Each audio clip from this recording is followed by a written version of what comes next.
If you want to move data from USB flash drive to Nothing Phone 3 or the other way around, then what you need to do is after connecting your USB flash drive, you can go to the Files app by Google. This is a file manager that allows you to, for example, transfer files between storages.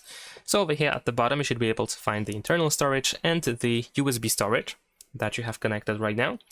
And in order to transfer something from one storage to another, first we need to go to the first storage where we have our file. So let's say I'm going to choose the internal storage.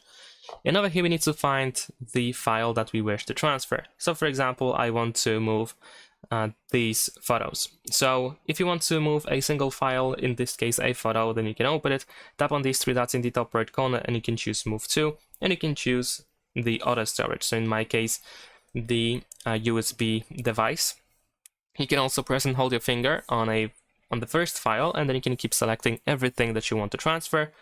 And after that, you can tap on these three dots in the top right corner again and choose Move To. So this is of course the internal storage. I want to move it to the USB flash drive, so I want to choose the USB device as the target destination. And then we need to choose where we want to place our files. So let's say I'm gonna go over here to this folder and choose to move here. And that's pretty much it. If you want to transfer the other way around from the USB device to the internal storage of your Nothing Phone 3, then all these steps are pretty identical. The only difference is that, of course, you start with the USB storage first. And the rest is the same. You just select your files, tap on these three dots, and choose Move To, go to internal storage, and select where you want to save. And that's it. Thanks for watching, leave a like, and subscribe.